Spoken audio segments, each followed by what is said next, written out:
I'd like to call this meeting to order, please. And the first item on the agenda is an invocation. And I appreciate everybody to please stand and take a moment of silence and consider the things that are before us tonight. And following that will be the Pledge of Allegiance, led by County Administrator Craig Meadows.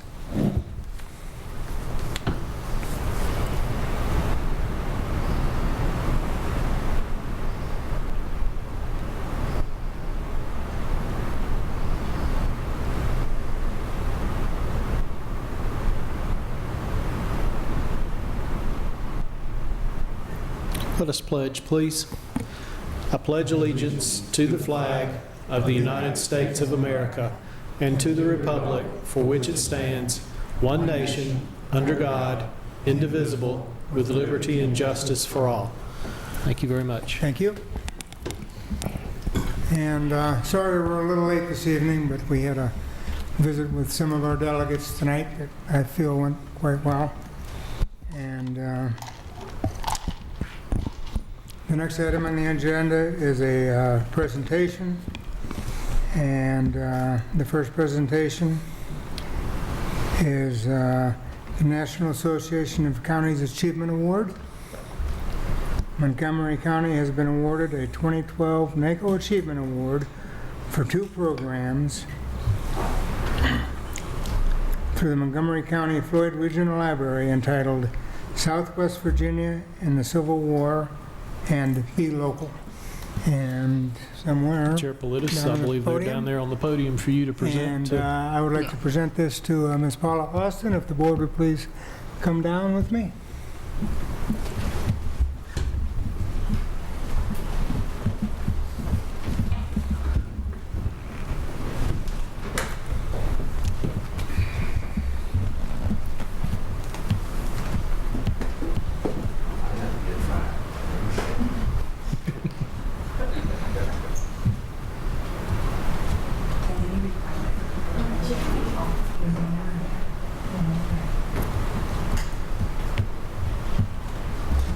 Okay, there.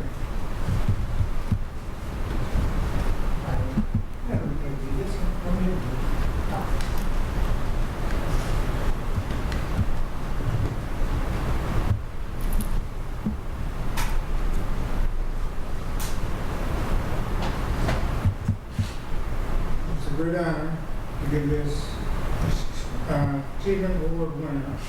This award is presented in Montgomery County Floyd Regional Library for his program, Be Local, Montgomery County Floyd Regional Library program, in recognition of an effective and innovative program which contributes to and enhances county government in the United States. And this is the National Association of Counties. We want to present this to Ms. Austin and thank her for her great work. And this is a symbol of what we're all about.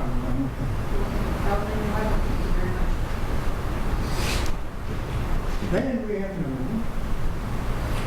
This award is presented in Montgomery Floyd County Library for its program, Southwest Virginia in the Civil War, in recognition of an effective and innovative program which contributes to and enhances county government in the United States. Again, national award. Thank you.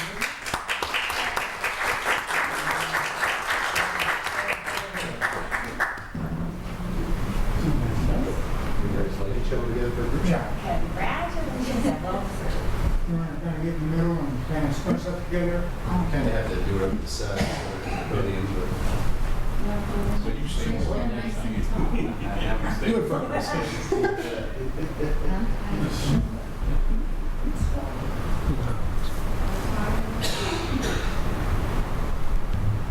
Very nice. I'll get one more.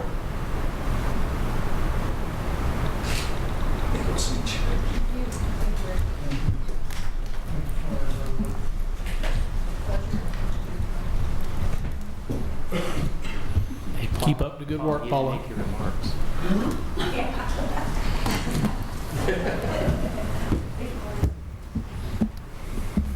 Keep up the good work, Paula. Thank you.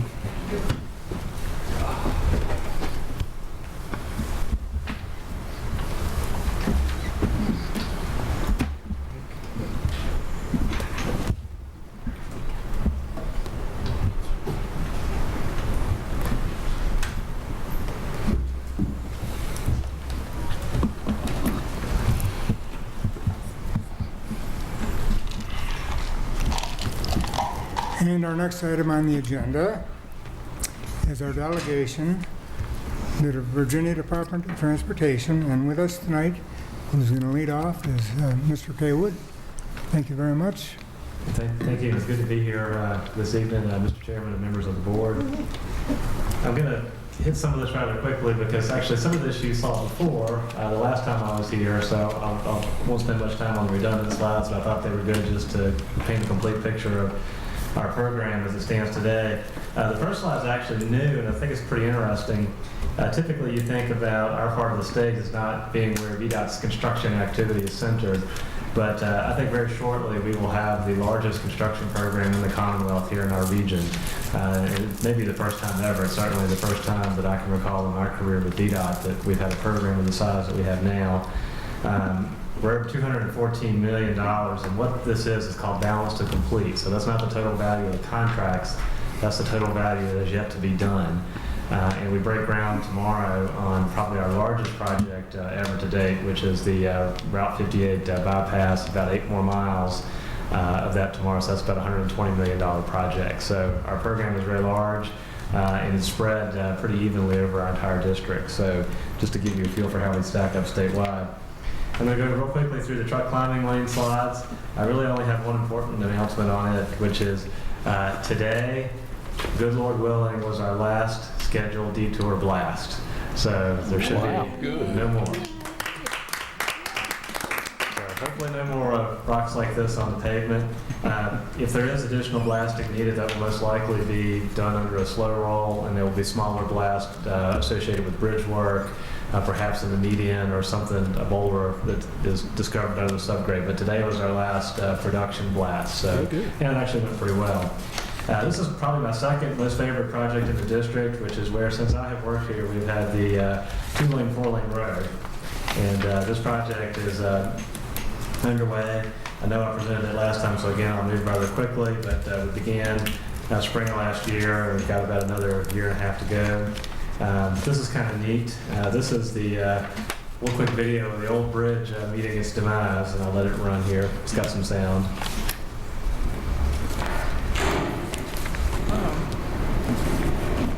And then we'll get to see this in slow motion, so you can kind of see the first shots are underwater, and then it kind of works its way across.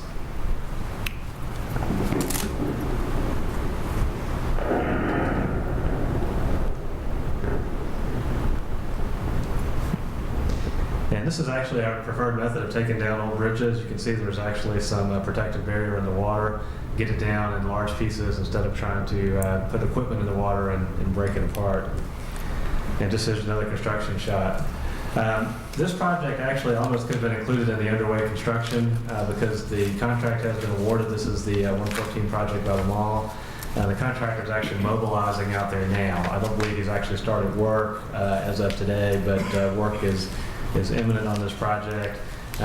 Expected spring of 12. From a technical standpoint, we made that because we do have a contract awarded, and this will also be finishing in the fall of 14. Just a quick diagram, new entrance to the mall, and widening out to match the project that we finished up about a year ago. Another project that we're really excited about is the Southgate Interchange and project in Blacksburg. Now, this was a new project in the 6-year plan last year. A little under a $50 million project to essentially make a new front door to Virginia Tech.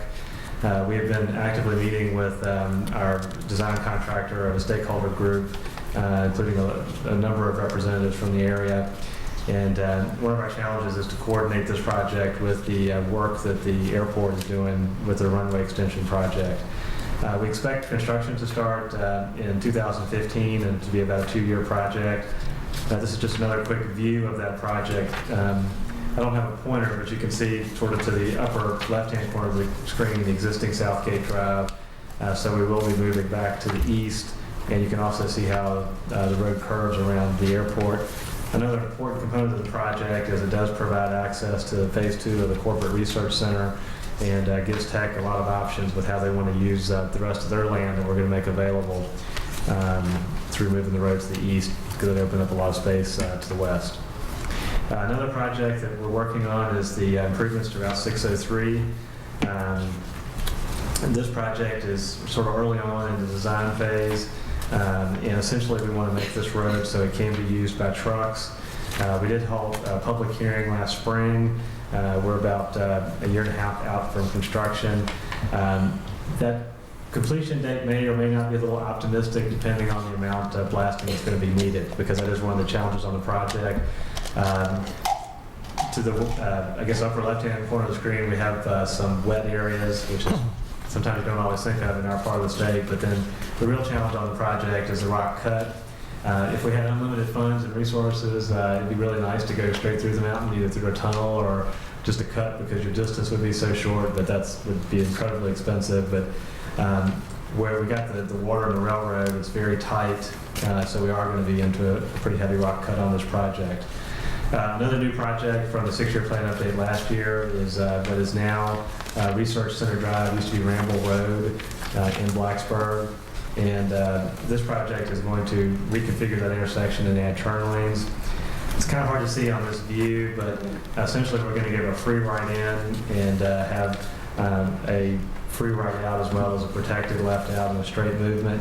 Again, this primarily serves the CRC and a lot of their folks. And the road name change was changed to make it easier to find it. So you couple this up with the Southgate project, and the CRC will have much better access than they've had before. And hopefully folks, particularly visitors to that area, will have a much easier time finding it. Now, I brought two folks to help me on these if y'all have detailed questions as we get into the more local projects. And I won't read through all of these in detail, but that's one of the reasons I handed out the presentation. The exit 105 New River Bridges, we are going to have a public hearing this fall. That's a very expensive project. That's our main drag over the New River on 81. 114 Bridges over Route 8, another fairly large project, and we're in the procurement process on it. Route 600, we are moving toward right-of-way acquisition with an estimated advertisement in July 14. Willis Hollow Road is under construction now. Expect to complete that this season. Allegheny Springs, we've awarded the contract and we expect it to complete this season as well. Yellow Sulphur Road, working on donated right-of-way and expect that to go to advertisement late this year. 639, engineering underway, completion of 13th and Route 8 turn lanes at 669. Engineering underway as well with an expected date of 14, and then Route 606, PE is underway, and that's going to add in 15. And you can see what we've done here with a lot of these projects. We don't have unlimited ability to deliver projects, so for the past year, really starting in earnest about the time I was before the board last time, we have really focused a lot of effort on improving the delivery of our smaller projects. And actually, Chris, who's now gone to the residency, was an important part of the team, so we're going to have to replace him of actually doing the small project delivery. So compared to the last time I stood before you, I think our agency has a much better handle on these projects, and we're tracking them more closely and moving them forward. The two other things I want to mention, the Route 8 and 460 corridor studies. This came from feedback at our last meeting, and also I know Ms. Perkins and I had lunch one day. We talked about these projects, particularly the 460. So we're doing two corridor studies to just look at Route 8 and the areas where we're having the heavy growth, and then 460 through the Charlesville and Elliston area. And thinking after our 81 project is gone, we know we have some pretty significant challenges out there that we're really seeing with our project. So just the absence of turn lanes, crossovers, a number of the questions that were raised in that area at the last board meeting. You really need a project to address them because, quite simply, in some places there's just not enough pavement. There's no way to put a left turn lane in when you only have about 48 feet of pavement for 4 lanes. So there's some real work that we need to do out there, and these two studies that are expected to be complete late next year, will help us with that from a planning perspective, really. This is not us having money to do anything in particular, but to look at where we might want future projects on these corridors and what those might look like. And finally, this is in the 6-year plan that was adopted by the board last Wednesday, is the Tier 2 environmental work on the 81 widening between the 118 exit and then 581 in Roanoke. And as you recall, back, I guess about 9 years ago now, when we were doing the Tier 1 studies on 81, when those studies were complete, we identified the basic configuration of 81 in the future, so how many lanes there would be in each direction through the whole corridor. The Tier 2 takes that down to a much finer level of detail.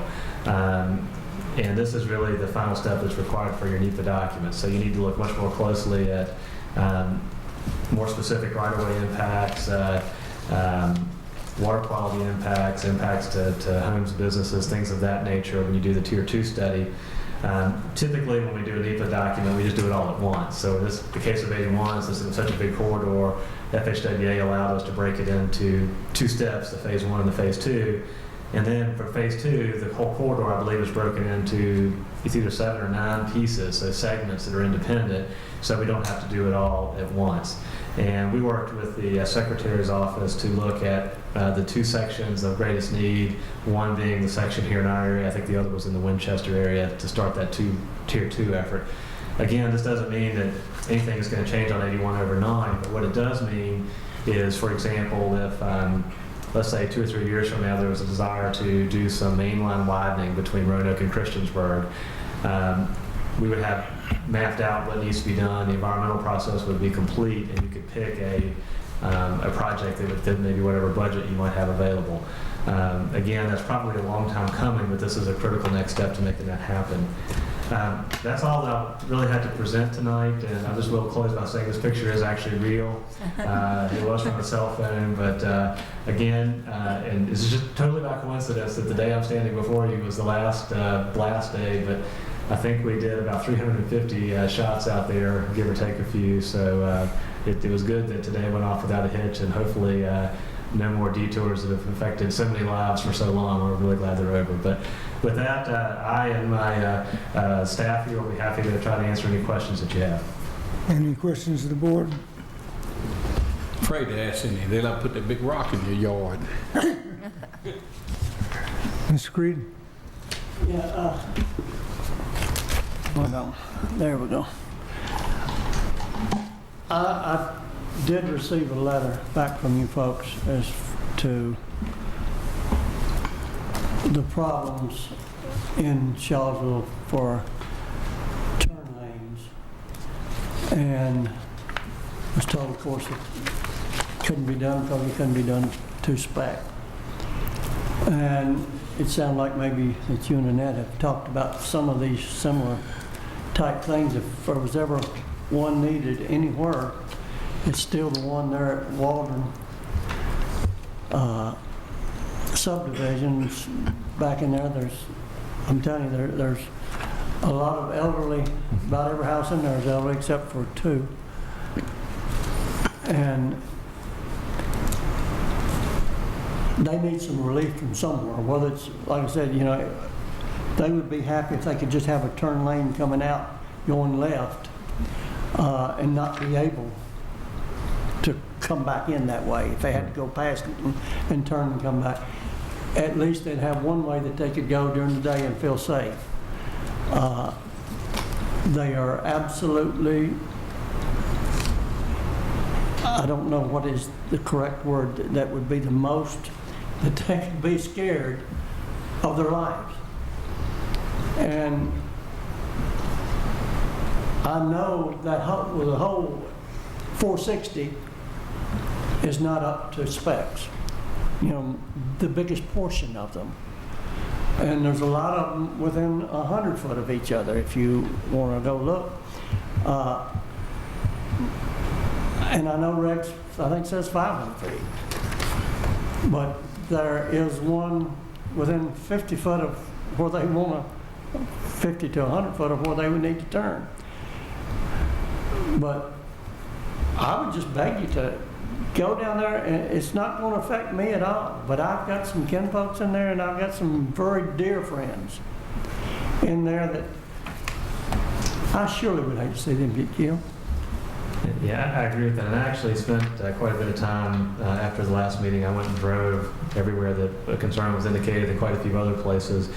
And that is really, why we wanted to move forward with a formal study of that area, because it helps us in a number of ways. First, looking at, when you look at all the needs out there, what do you actually want it to look like when you're done?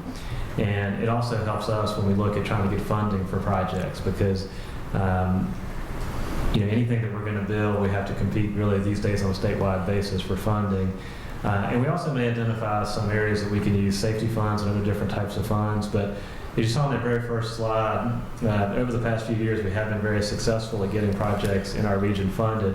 One of the tools that we've used to do that is actually doing studies just like this. In fact, the Southgate Interchange started out as a study that was worked on by the NPO and Tech. And a number of our other projects where we've gotten funding, Valley View Mall is another one I did mention here.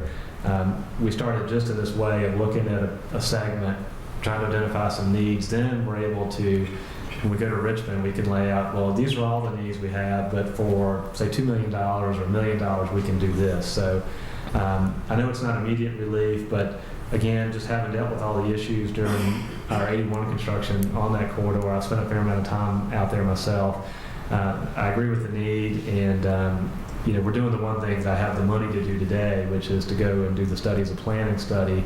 But I would encourage the board, particularly when we have the results of that, that's a good tool to have when you talk to your legislators or other folks when you're seeking funding. You've got, here's a study, this is what it needs to look like. We're not starting with an idea. We actually have something we can show you. So I agree with your concerns, and I hope that this effort will be part of the solution. Thank you. Anybody else? Mr. Tuck? I've gotten several questions about the 114, the pedestrian bridge that's going to be going across that. Is that, and that is part of this widening process, is that correct? The 114 pedestrian. Is that It's part of the Huckleberry Trail project that's going to take the trail. I brought it up for a reason. Yeah, it's included in the 114 project. Is there a site that I can direct citizens to who have questions about that site? That a lot of people say, oh, it's designed wrong, things like that. And I haven't had the abilities at this point in time to say, okay, go look at this site, and maybe you can take a look at it. And there's also a lot of rumors that tend to go around. And I was wondering if there was a site that have you designed the bridge at this point in time? Yeah, the design is complete. It's actually in the documents that the contractor bid on. Okay. So they're out there. I'm not sure if the public can get to them at this point, but we can certainly make them available to the county and through that avenue. If you could do that, I'd appreciate it, just because I have had several, and that's in my district, people asking me about that. That's not a problem at all. Thank you. Anybody else? Yeah, I just want to say thank you. Thank you for coming and showing us. And I am so amazed that we do have as much going on and there is as much possibility for improvement in the larger roads. And thank you for that. You're welcome, and I really appreciate the opportunity to come before you again tonight. And I think you really did time it so that they would finish blasting today. I really did. I had no idea. We actually were hoping originally it was supposed to be before Memorial Day, and all the wet spring really put us behind. So, but it was just total coincidence. I didn't know until actually yesterday that it was going to be today, and then I went to check. Did it actually go off right? Is it really done? So, well, thank you all again. No, And, I have my question oh, yet. I'm sorry. I have to wait till the end. On Route 8, we have a safety issue we've had for many years, and it's already on your books as a safety problem, is Smith Creek Road, which is, I think, Route 675, where it comes into Route 8. And another area we have a problem, when you're going underneath the interstate towards Roanoke, the very first road to the left is Bible School Road. Life Drive. And a lot of people live up that hill, and you're picking up 55 miles an hour, and suddenly you got to slam on your brakes because somebody's deciding to turn. The house right across the street from that road has had trucks in it. Almost hit the little girl there one time. For people trying to not have a back-end collision in the car in front of them. And those two areas, because you're already accelerating right after getting, into the county limits, it's pretty crucial. So, and I'm glad you're looking at the Fairview Church 669 look there. That's been a big problem for a long time also. Other than that, I appreciate your coming and appreciate your time, and Thank you very much. have a good evening. You too. The next item on the agenda is public address, and we have one person signed up to speak. That's Mr. Bill Murray. And as you know, we have a 5-minute limit. Please give your name and address.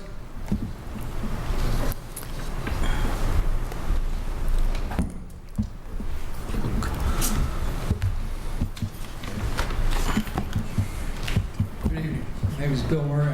I live at 401 Gibbons Lane.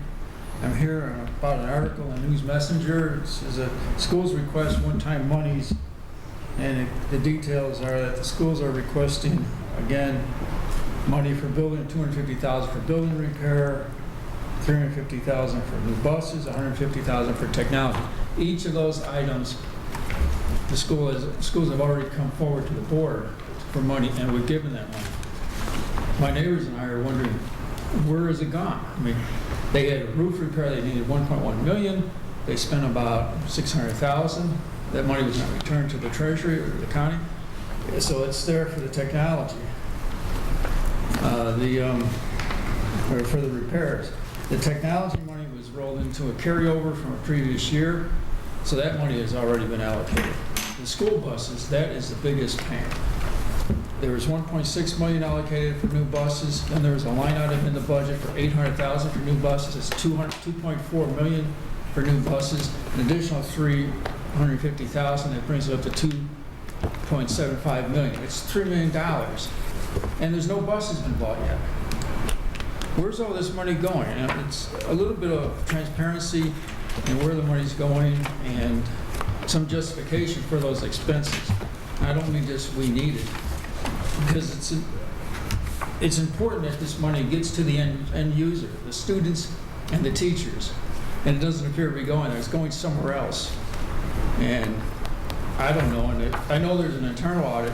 There's no external audit to be sure that this money is going where it should go. And it's a big concern, because we just got hit with the biggest tax increase that I know of, and there's many of us who can't afford it. So we're struggling to make make ends meet. I'd like to see the money spent for the students and the teachers. And it's almost $1 million they're asking for again, in addition to what they've already asked for, which takes up the operating cost is 60% of the budget. Throw in the building cost, you got over 140% of the budget is going to the schools. We need to know where the money is going, who's getting it, and see that it's used properly so that the students and teachers benefit, so that the schools can do their job. And that's my concern for tonight. Thank you. Thank you, Mr. Murray. There's nobody else signed up for public address, but if there is anybody in the audience who would like to speak, please come forward, and you have 5 minutes. Seeing no one, we will close this public address. We don't have an addendum this evening. The next item on the agenda is consent agenda. Do I have a motion, please? So moved.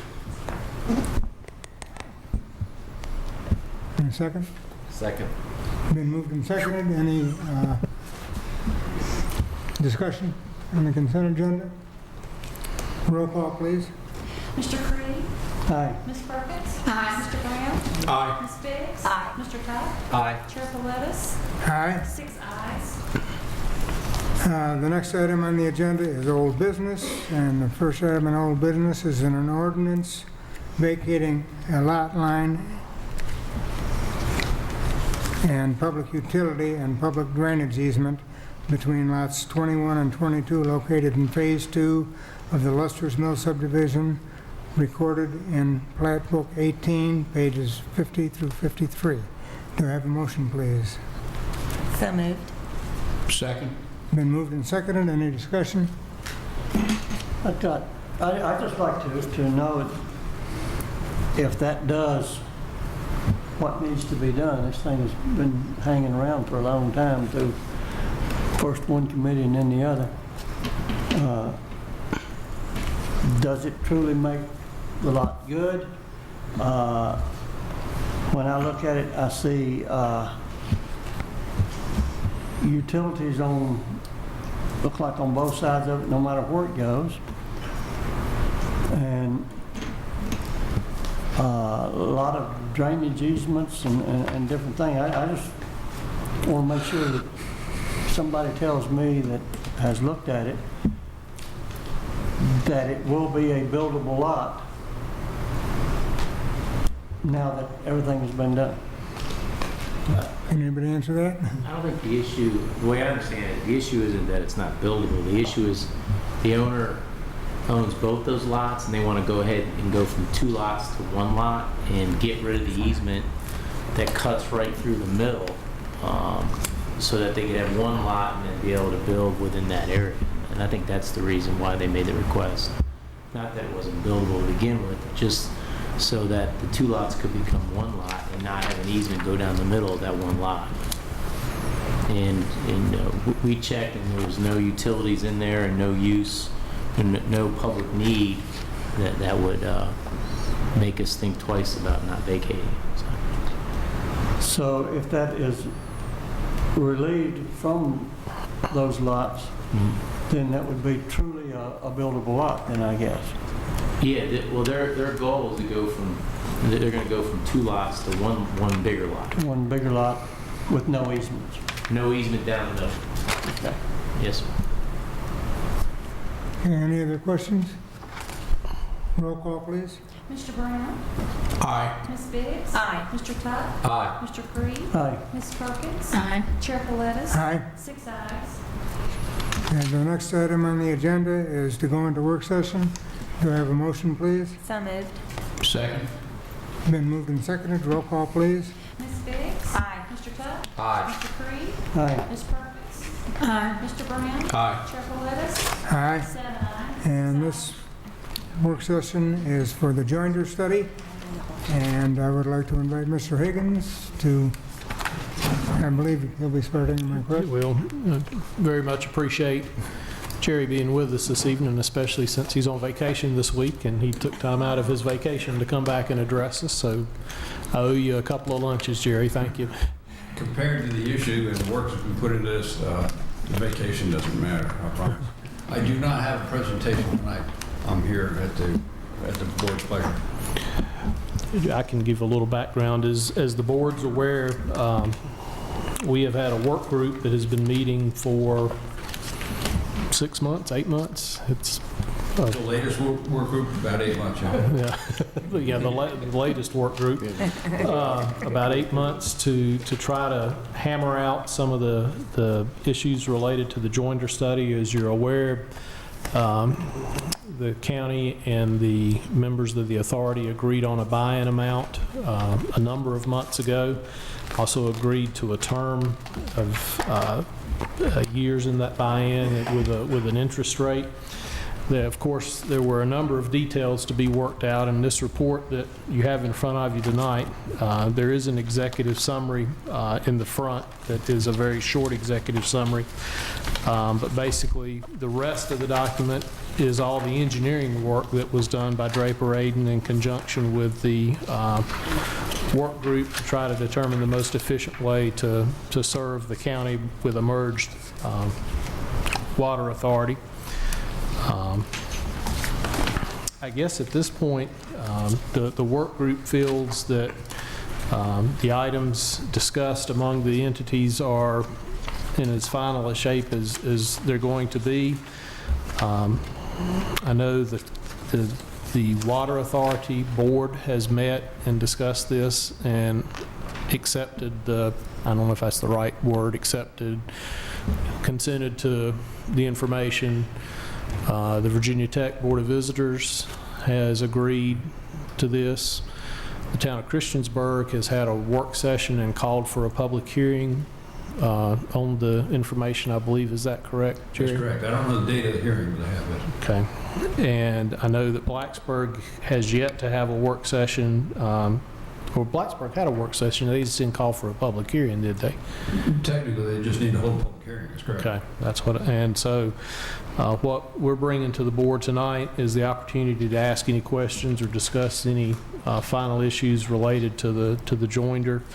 And also, if it's the desire of the board this evening to call for a public hearing at an upcoming board meeting to consider public comments before formally adopting the legal agreements associated with the joinder.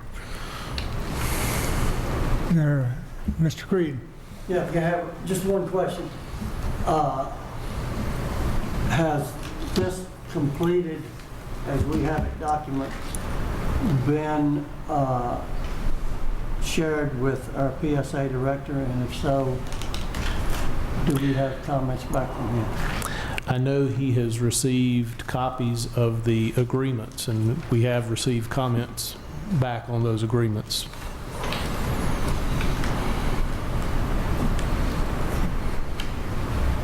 Anybody else? Jim, Ms. could we Perkins? just have a brief overview of sort of the history, a rundown of just what this all contains? You know, nothing, in other words, I'm sure there are a lot of citizens as well as some of us who have not been privy to a lot of the working group activities. To just have an overview of what it all means and how it just came to be the way it is. Does that make sense? Well, In 5 minutes or less? if I'm going in the wrong direction, just tell me. Okay. And we started with a letter from Jeff Johnson, and if I remember correctly, that was about 11 years ago. 2001. The owners of the Water Authority met several times. I emphasize the word owners because my Water Authority board, my bosses, were not a part of that. This was up to the owners to decide. They came back to the county and said they'd like to see the county put together a comprehensive plan first. The county was apparently going in that direction anyway. When the comprehensive plan was done, I had received another letter, I believe it was from Clay Goodman, if I remember correctly, and that began the process. The owners met and asked me to attend one meeting, and they asked me to hire a national firm to do a study on what was technically called joinder. The word joinder, by the way, comes out of legislation. I didn't make that up. It sounded like it fit pretty well. We did that. We hired Black and Beach engineers who teamed up with Draper Aiden and Associates, local firm here. We went through 2 phases. Phase 1 was a quick run through. Were there any barriers that we were not going to be able to get over? Should we just stop and forget it? Black and Beach and Draper Aiden concluded with Phase 1 that there were no barriers like that. There was nothing out there that would stop us dead in our tracks and therefore cause us to turn around and just forget it. So that was the end of Phase 1. Phase 2, the beginning of Phase 2 was what was the buy-in amount going to be? Was there any buy-in amount? That took a long time. There's a couple years worth of deliberations involved there in several different groups.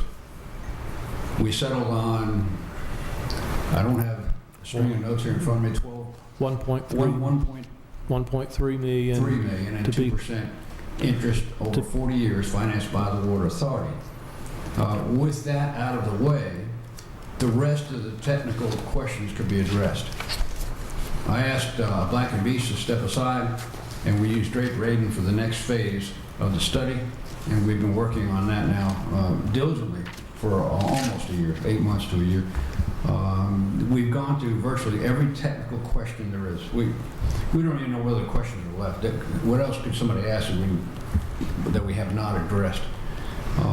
And all that is in the book you have, about 1.5 to 2 inches thick. It includes maps where we think some of the transmission mains will go, some of the reasoning behind it. Technically, the Water Authority is going to run 2 more transmission mains. One will be going into Blacksburg, and one will be going into Christiansburg. With 114 on the map, would go down the middle, but would go off 114 north and south. That would also enable the county to connect up in several strategic locations and begin using the system for parts of the county that are not served by a central water system now.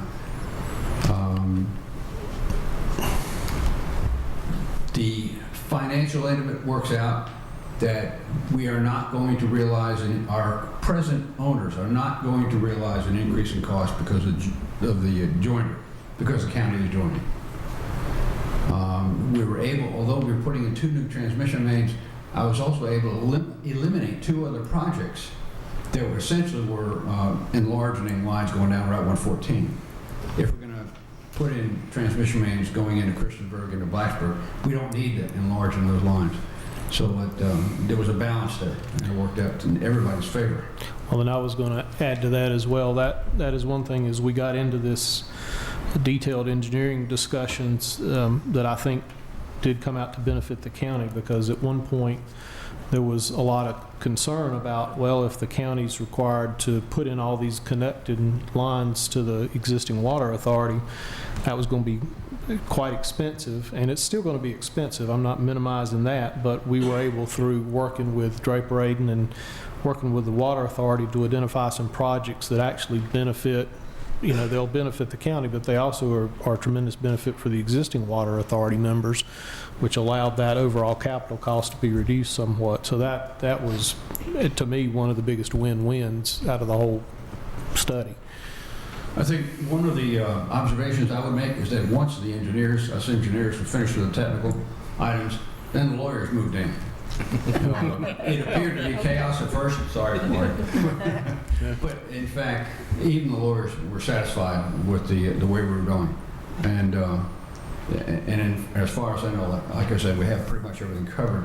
Now, the county will join the authority technically when all the paperwork is submitted, once the public hearings are held in Blacksburg and in Christiansburg, and everybody's turned in the resolution, like my board and the Board of Visitors, I understand, has turned their resolutions in already. The county will be a full-fledged member, not an associate member, no associate or a junior member or anything like that. And I would expect that to happen within the next couple of months for all the paperwork to be pushed through in the public hearings. And I have my hand up only because I can't see. The sun is so absolutely intense right there. So I'm just putting my hand there. And most of this is to be, all of this is to be financed through the PSA. Is that correct? Yes, ma'am. We will not be charging community citizens double for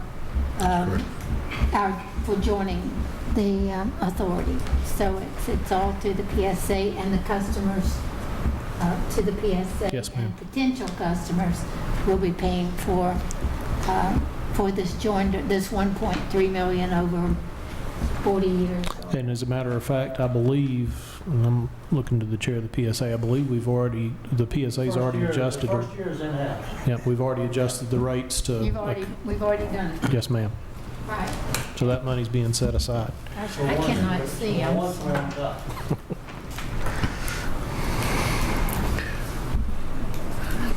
I would, at this particular point, if we get all our questions answered and the discussion that, and everybody's pretty well satisfied, we might start thinking about a public hearing and setting a date or whatever. Or would it be, go ahead. I would like to see us have a public hearing. I'd like for us to go ahead and schedule it. I would like to have the opportunity for Mr. Frank to, I'm sure he's already got it, just to tell us what any ups and downs, ins and outs that he has picked up in it, and just to make sure that we cover all of our bases. I think that's fine.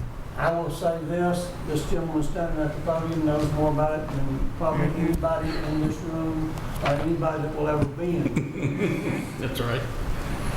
Yep. But he's obligated to everyone rather than anyone, and that is how it should be.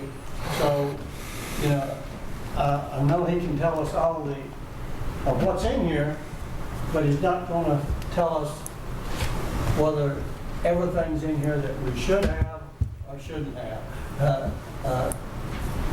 But it's to the best thing that him and his group could come up with for us to take a look at. Is that pretty much?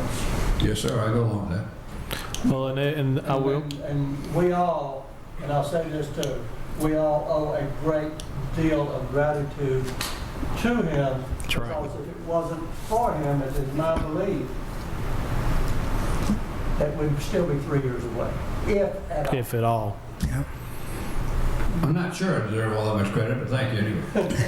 Well, he does, and I'll tell you I was going to say the work group that met to put a lot of the most of this is engineering stuff. There's a part of this that the work group put together. The big part of what the work group put together are the two agreements that the attorneys then hammered out in some detail. And I will tell you, and when we have the public hearing, I'm sure there'll be some discussion. There was compromise in those agreements, just as there is in any agreement.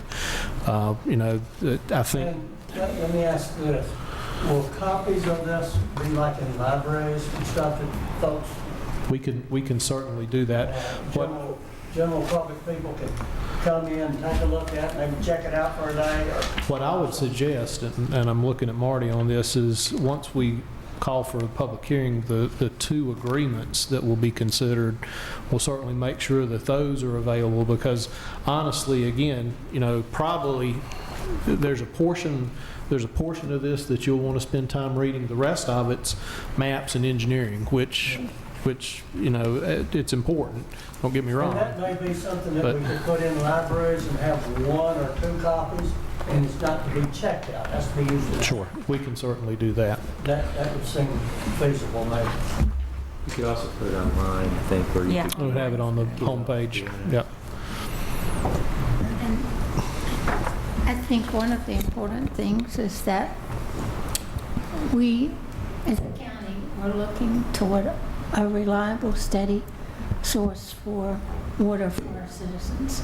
And this is partially how it all came about. And so I thank you for giving us that information that you've given. I think you hit the high points. I don't know if there's anything else you want to, say, or either one of you, but... Well, the only thing I would add is I want to thank Carol and Marty. Carol and I served as the county's representatives on the work group, and those meetings were at times challenging, especially when we were outnumbered by the engineers and the attorneys. Well, I wasn't going to use that word, but the meetings were lengthy at times, and then the attorneys. Each jurisdiction had an attorney, and then we had an attorney working with the group to pull everything together. So at times, I was wondering if we'd ever get through that process either. But Marty did a great job with really scrutinizing the proposed agreements. And again, is everything in there that everybody wanted? Absolutely not. But is it a good compromise for what everybody was trying to accomplish? Absolutely. And then if we started veering off course, this gentleman here reminded us of just what you said, that the whole purpose of trying to pull this together is not so that everybody gets everything they want in this document. It's so that 20, 30, 50, 100 years from now, this county has one unified source of water for the community. And that's what we were trying to do. I think, Craig, you just hit on the most important point. This is a long-range benefit. The immediate benefits are okay, but the long-range benefits are where it's going to pay off. Yes, sir. And my only concern is that we see if there's any blood letting anywhere, and if there is, that we can see when we put a tourniquet on it. Is it, looking out from these dates, and, you know, if you're looking into July, somewhere for a public hearing, First week in July. first weekend. PSA. Yeah, it's the second will be, of July will be PSA. Now, the day is like the 25th. We probably ought to have PSA first before we do public hearing for any comments. And then I'm thinking time for this information to be placed in libraries and online for people to see for the public hearing, maybe 23rd. would the 23rd of July be It's about a month. out? Yeah, I think it's something that we don't have to be in a great big hurry for, but we do need to show it attention. So, in a forward-looking way. Would July 23rd be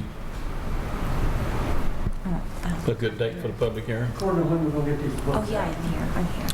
I think they will probably go out for, today's Monday. The books will probably, if I know our staff here, the books will be out By the end of the by week. Tuesday or the end of the week. Well, the biggest thing we'll do Put it is online. we'll get it scanned in, which will take a little while. We'll get it scanned in, but we'll get that in the agreements and put that out. That'll be by mid to late week. I think we certainly don't want to be thought of as dragging our feet. You know, I agree with that. Go forward. We don't need to take any chances. We need to be informed and make a good decision for the county. But we certainly don't need to be thought of as, hey, they're plotting something over there against us. It's going to be different, because that's just not the case. We're just trying to see this thing through. You mentioned scanning the document. Keep in mind, Draper Aiken probably greatly aid us with Well, that that's true. already Well, that's true. electronic document.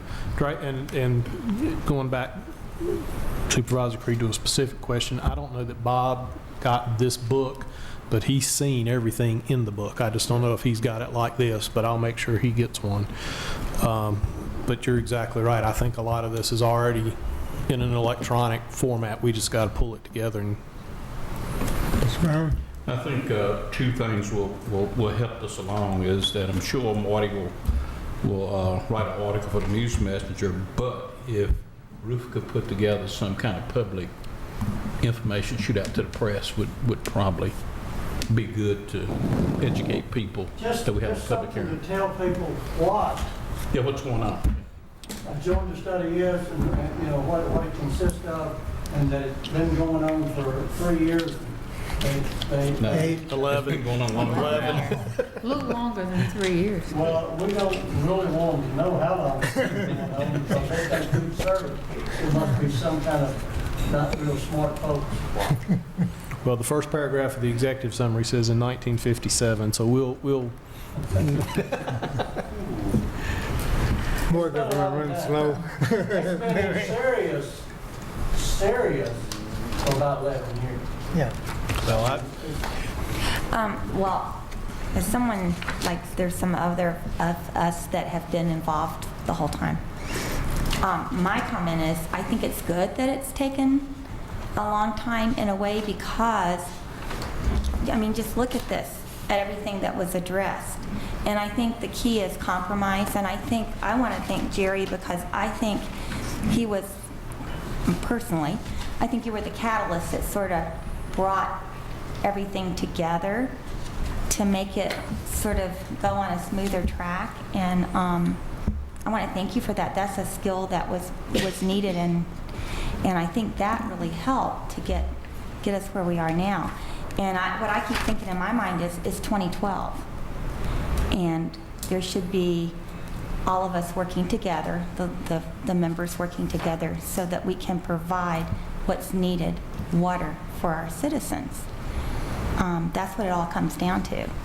And it is a public service. So I want to thank you, and I think, you know, we have taken our time in this, and the people that actually were involved in the detailed work, all of the people that were involved, staff people, everyone, thank you so much, because that's a lot to do. thank you.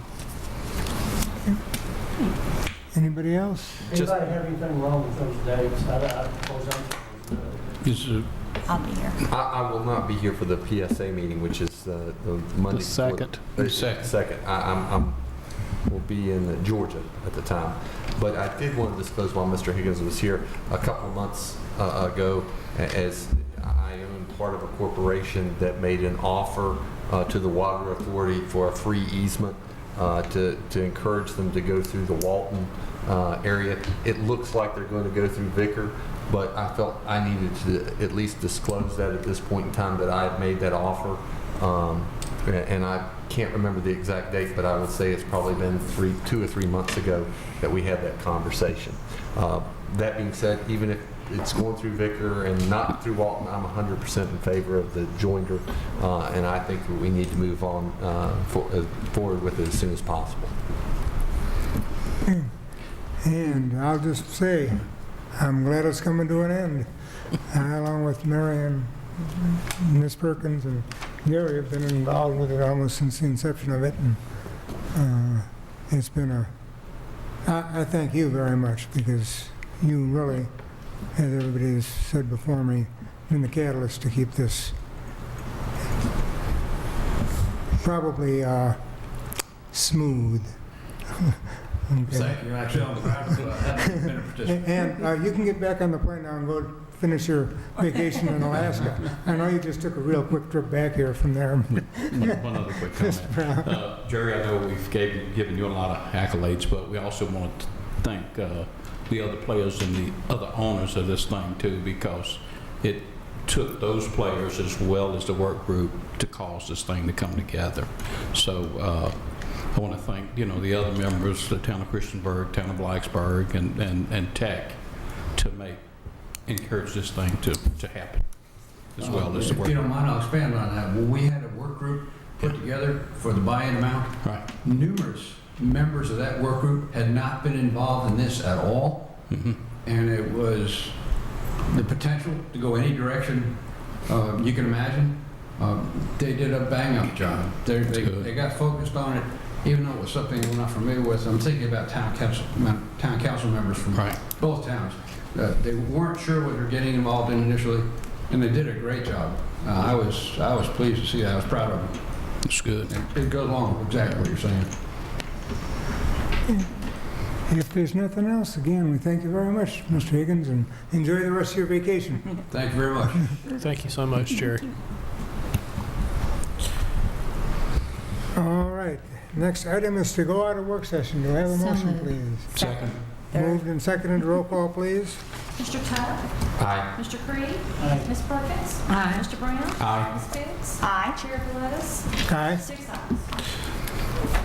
Now, I was going to You ask, brought that. Marty, do they need to call for a public hearing tonight, or Yeah, I was going to suggest that we go ahead and just pass a resolution. does somebody want to make that motion I'll make that motion. for the 23rd?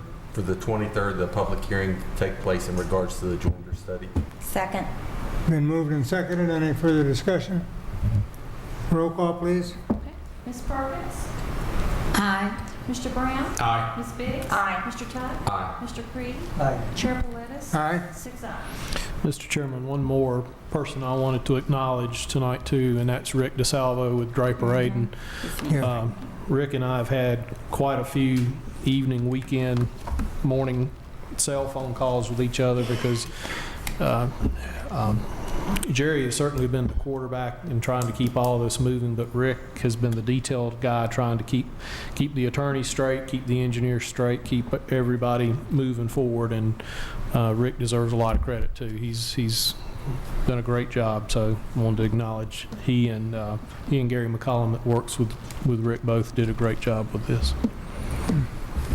All right. The next item on the agenda is County Attorney's Report. No report, Mr. Chairman. County Administrator's Report.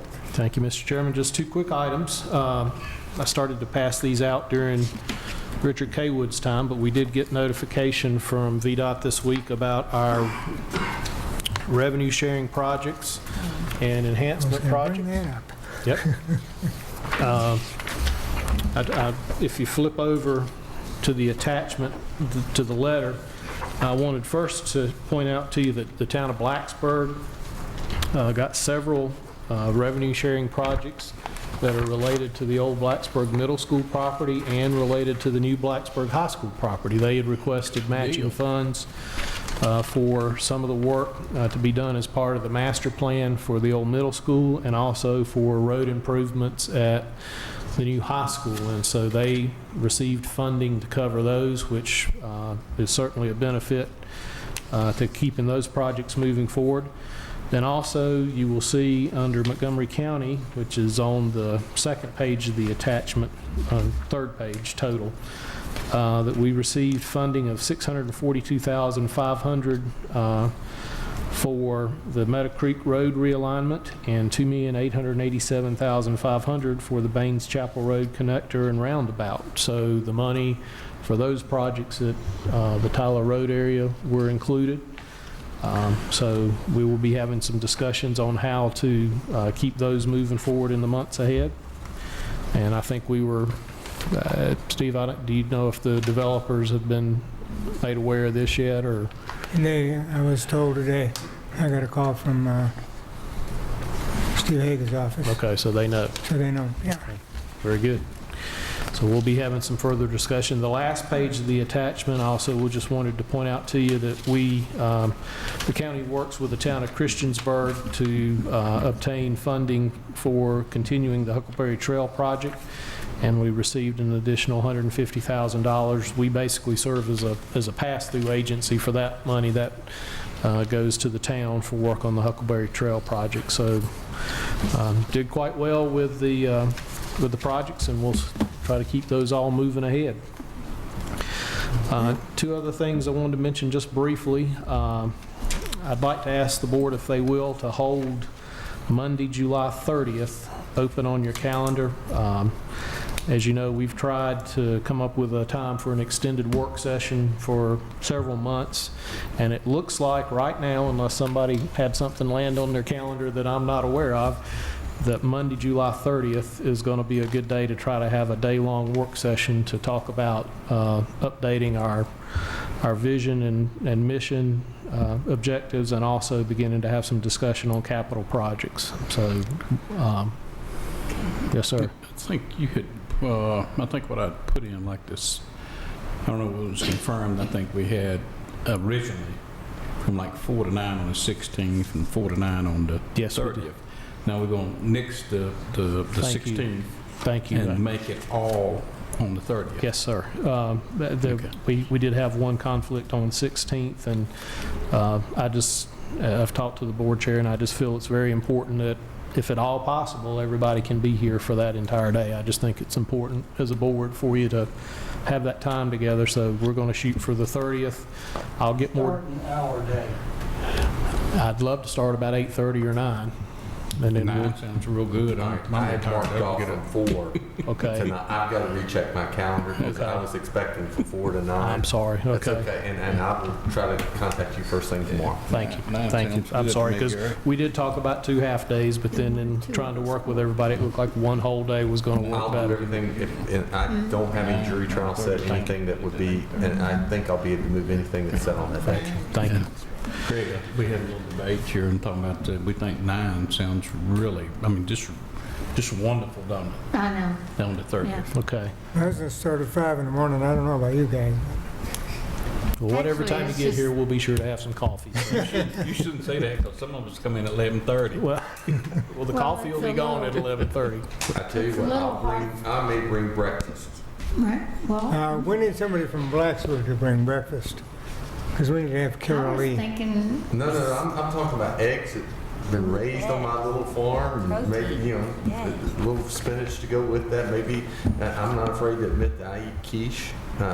Real men do eat quiche. Yeah, and maybe I'll bring a few quiche with, I like to make them with country ham mixed in a little You're bit. hired. Okay.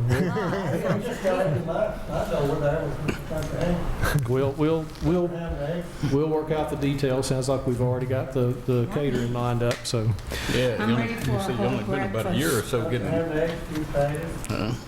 it's a little hard for me to come really early in the morning, but whenever you have it, I'll just get here when I can. You get here when you, yes, ma'am. Mr. Chairman, last thing I wanted to mention is, as most of you are aware, Brad Finch, our Commonwealth Attorney,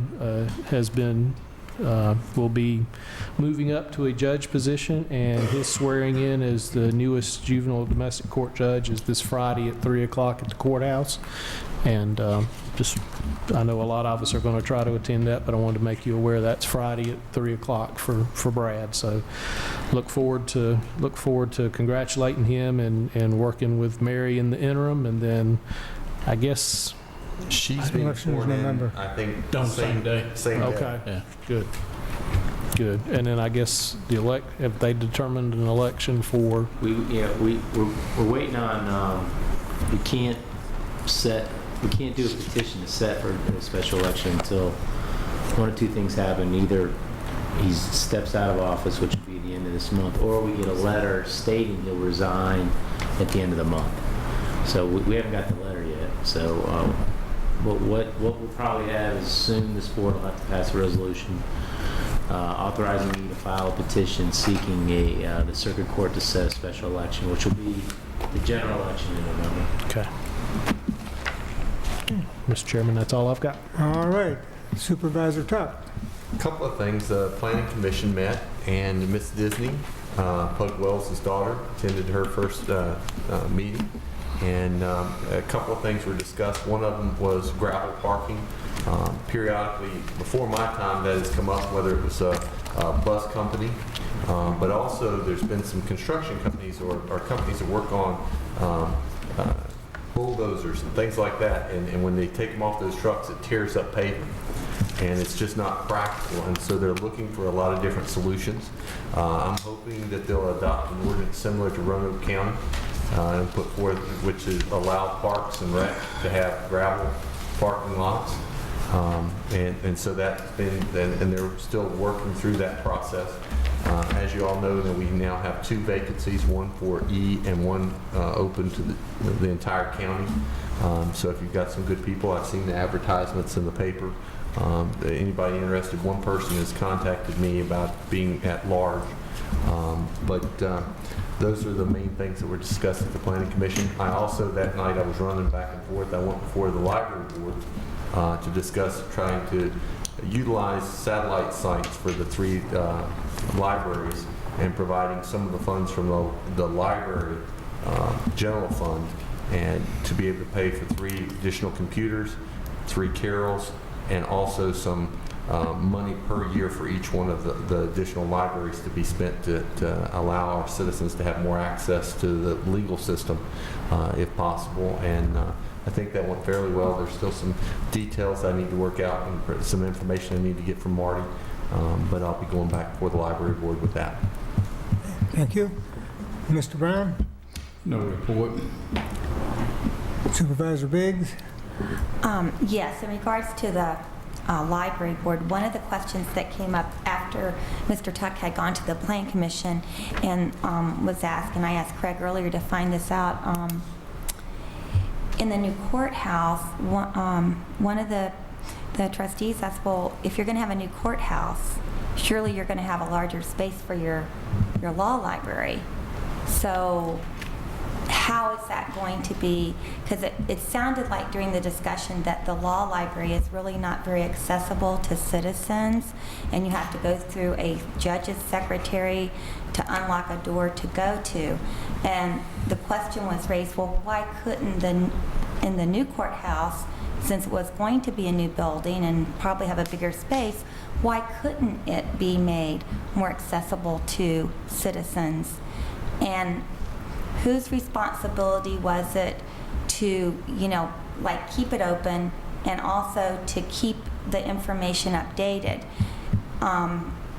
There seemed to be sort of a disconnect with that. So I understand that's up to the judge. So I guess the question would be, if we could find that out, I think that would also help the Library Board of Trustees, and they're looking over all of this, that would help them with that question, if you could find out for them. And then the only other thing I have is, could, I guess, like Mr. Murray's questions be addressed through a letter or something about the money that he's asking about, because I was very confused about what he was really asking. So maybe, I think that could be found out. I don't know. I didn't understand the question he was asking about the money. I could probably address the law library thing. The Okay. issue is assigning someone to do the updating of the material. And that's the problem, is that in the current library that we have, law library, is we don't have, there's not enough staff up there to do it, or the person is maybe reluctant to do it. And so I think the thinking was with using libraries was that we could maybe have an employee there who would have that assignment to do that, and then you can use the law library funds to pay the law library, to pay the library board for those hours that they work. And it's true, the accessibility in the courthouse is limited because of security and other reasons. And so that was the other thinking of maybe going into the library, public library, instead of the courthouse. I think the courthouse would still have one, but the law libraries would be like what we would call a more public satellite. Mm-hmm. And I think their issue is that they're very short-staffed right now, and to add another layer of work to what they're asking of their people, they weren't quite sure how that was going to work. And I think that's why Chris was going to try to see how that was handled in any other, localities. Right. That was one of the things they wanted him to find out. Right. And also, with the way that the law library is configured, if the special grand jury's meeting, you can't, you want to keep that secret. You don't want everybody to know who's coming in front of it. Well, the law library is here, then you had the 2 grand jury rooms that were right beside it. You would have those witnesses coming in, so the judge's secretary kept the keys. Typically, young attorneys were told, hey, listen, we need some filings up here. You need to come up and update the books. And the judge's secretary would call you up, and you normally tell a judge's secretary no. Because you never know when you're going to need a court date and those type of things. And so Ms. Cole sometimes might give you that phone call, and you'd come over and update the books. And so that's typically how it was done. As far as utilizing, there are some localities that do have a part-time law librarian, but as someone who sees that, they don't get utilized almost at all. And so also part of my thoughts were if we could get some extra funds to be able to help our libraries, it would be a good thing. And we talked about the additional computers. They would have to have a priority for the legal research. And so if I come in to do legal research and one of you are doing a job search on that computer, I would have priority over you. But otherwise, that computer would be used. I don't know if any of you are in the libraries on a regular basis, but you'll see all the computers taken. That is a regular thing. There would be some additional costs too, because when you're printing off some of the forms, the Supreme Court has really developed some very friendly forms about everything from petitioning to get your civil rights back to getting your driver's license back. There's a lot of forms that are friendly, but that would also cost additional printing that we could look at being able to supplement the library and helping them out there as well. And so, but one of the things, they know their library better than I do.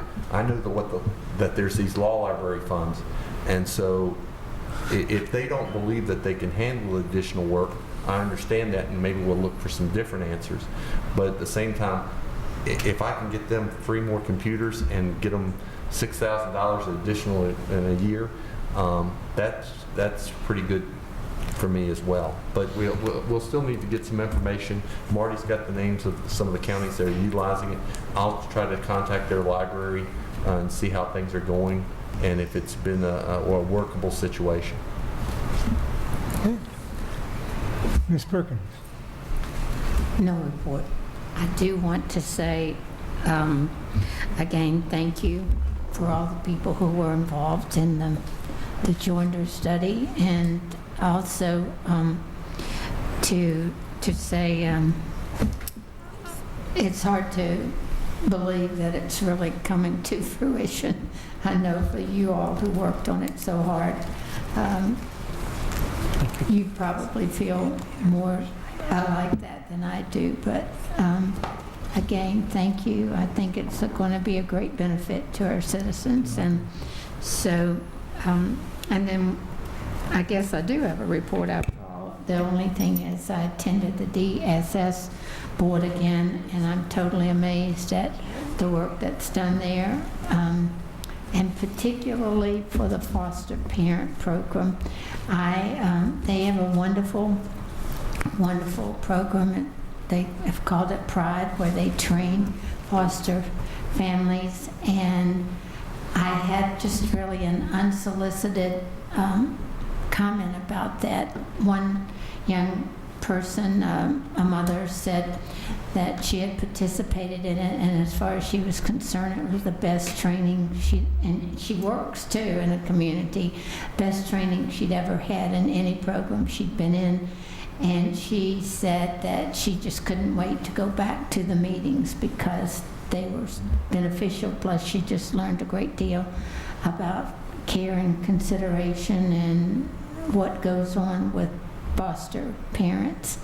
And I just want to tell you, there is a great need in Montgomery County for foster parents, well-trained foster parents too. We have a number of children who have challenges, and it's very hard to sometimes place those children, but our DSS, does a wonderful job with that. And if anybody's interested in being a foster parent, then maybe you should contact the DSS and let them tell you how that can be done. But it is a very worthwhile program. So thank you. Yeah. Mr. Creed. Okay, yeah, I've got one thing, and this would be better directed, I guess, for our school board, but I'll take my notch here because I've learned that, we can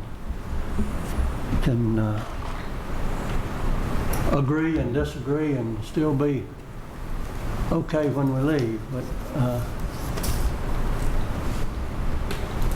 in all of the deal about paying to play, I just in thinking came up with how wonderful would it be if we decided in all of our schools to have a training, not so much as a class, although you should be able to get some credit for taking it.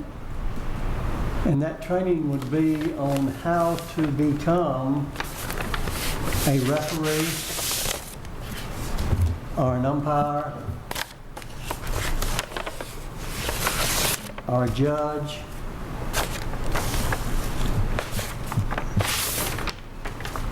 And it wouldn't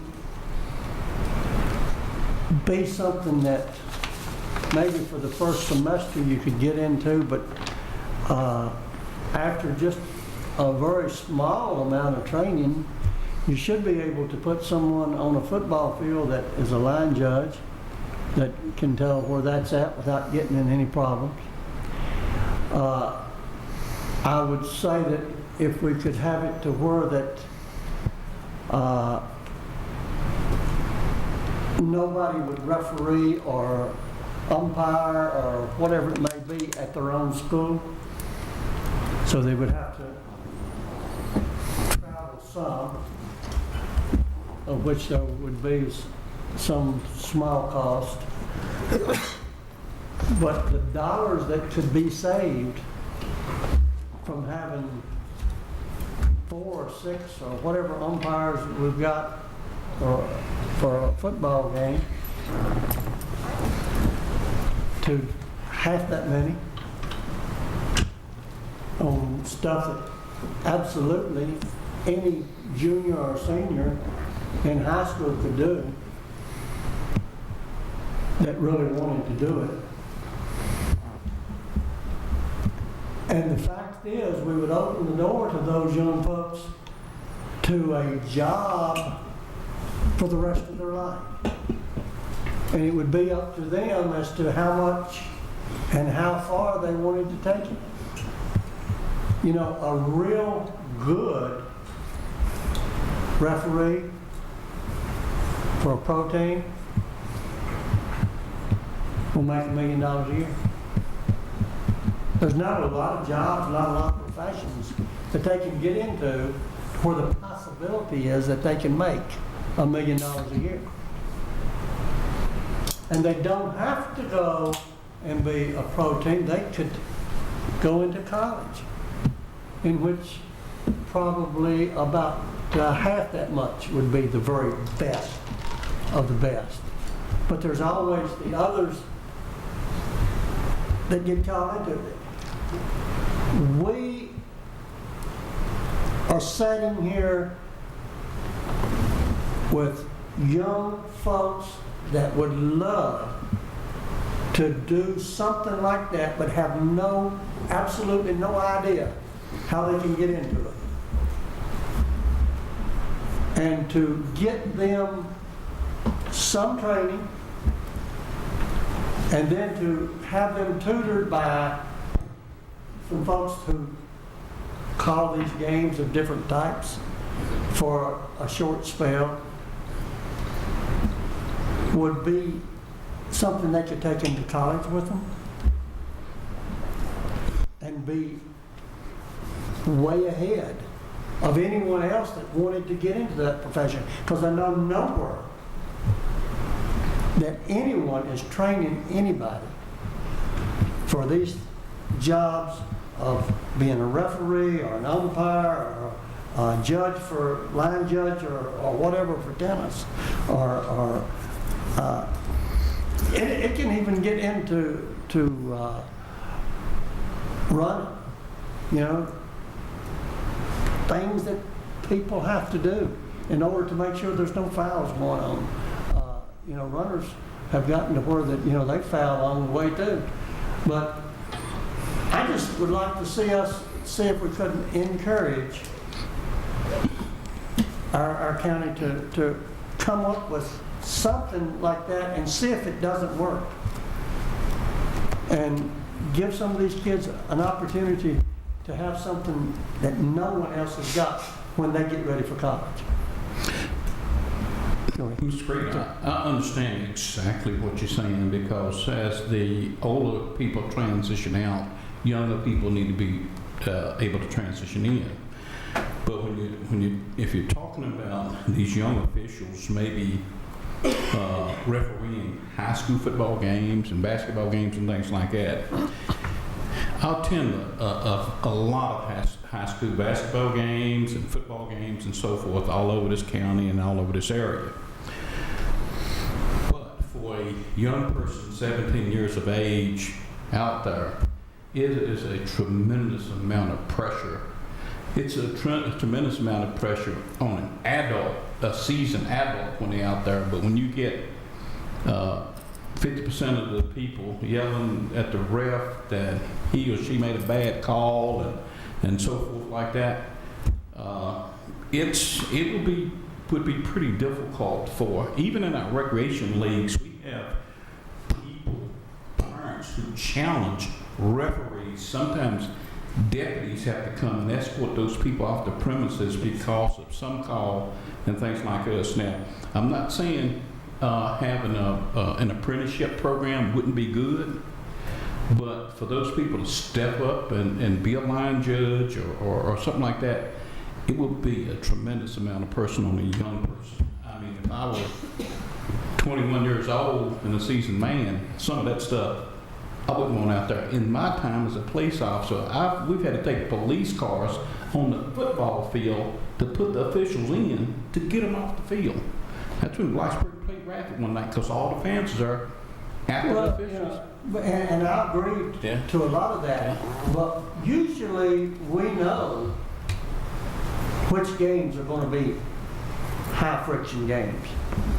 It's in some cases, in our rec league, these are not young adults, teenagers, things like it. These are small little leagues out there. All you got to do is talk to Mitchell and some of the deputies who has responded, even down in the Shawsville area and out Ryan and things like this. They get pretty violent. Yeah, and he has some, he has some younger folks that are doing the refereeing, or used to when I was coaching some of those kids. So, you know, it's not something new to me. All I'm saying is, if you've got 3 referees in a ball game, you could have one that could be a junior or a senior in high school. And if that kid was sharp, Getting some experience. he or she could carry their own weight. I mean, I've seen kids that can carry their weight as good as anybody else. And, you know, I mean, if you look for every stumbling block that there possibly could be, we don't want to put them out there because they're going to stumble somewhere along the line. But if you're looking to let them have a chance at a job that they can do for the rest of their life in some capacity and make a good living out of it, then I would think that this would be a golden opportunity that no school system that I know of in the cotton-picking United States has got. I don't disagree with you. So, you know, think about it. Okay, you know, That's all. all right. I had something on my mind and I've lost it. Your mind or the something? My mind. But I do want to thank our delegates for spending some time with us this evening and giving us the opportunity to give them some of our ideas for our next session. And I want to thank the people on the joinder study because it's been a long, long time, and I think it's going to be a relief when we finally get past it, huh? Hey, Jim, you know, along those lines, maybe we should send a letter, you Be a know, good from our idea. board to the Yeah. people that attended tonight and at the dinner, Delegate Yost and Senator Smith and Delegate Rush, and then also maybe to Jerry since he took part of his vacation to come. Yeah. Well, I tried to talk Jerry out of coming tonight, as weird as that sounds, because when I called him a week or so ago to set up for tonight, he said he was taking vacation this week, and I said, well, we'll put it off. Maybe we'll do it before the next PSA meeting. Or he said, no. He said, I've been working way too hard at this. I want to see this done more than anybody. I'm coming. I said, okay. But Yes, I saw him before. I had to come a little late, and he was here. yeah, he got here early. At 5:46. I invited him to come in and get something to eat, and he said no. He was going to come in here and wait for us to come and talk to us about the joiner study. So he's certainly been over and above and beyond. But Yes. so have all of our people. So Yeah. I forgot to say one thing during my report, and I wanted to thank the staff, Carol and Nancy, I guess, for the big were the people who put together for us the voting records of all the legislators and the things they did. So I know that took a very long time. And since Mary's representative to the board of directors for VACO, I think she wants to take it to them that they need to have an easier way for us to get in touch with the voting records of our delegates and how they're voted on issues that affect us. Because I know Mary says that the school system, the VEA, has that set up and they get all the information they need. So she said that she would take that to the VACO board and see if we can't find that, if they can't do something about trying to get us a better way and a better handle on how our legislators vote, because otherwise we'd have to sit in front of a computer all day, which is what I'm sure you all did to get those things. But I do appreciate it because we did get information, and thank you very much for doing that. Nancy did a tremendous amount. Yes, you did. Thanks, Nancy Forreston and yourself for trying to get all that together for us, because I know it was a huge job. Yeah, I do have one quick update. You've heard me speak about the alternative paving. And I got a call from Dan Drew today, and we've been corresponding with a company in Boston that has a Palomar-type paving system. And there was a packet that came for him from them, and he was out of the office when it came, but in the morning he'll open it up, and we've already communicated with VDOT, so they're prepared for looking into the program. And hopefully in the next couple of weeks we'll have enough information to see where we go next. But I feel like with the road situation, I wanted to bring it up to them, but if we start having to take care of some roads. If you need any good road to practice on, I've got several. I've got several. Thank you. I've got about 60 miles of them. So, but anyway, other than that, that's all I've got, and I have a motion to adjourn. Second.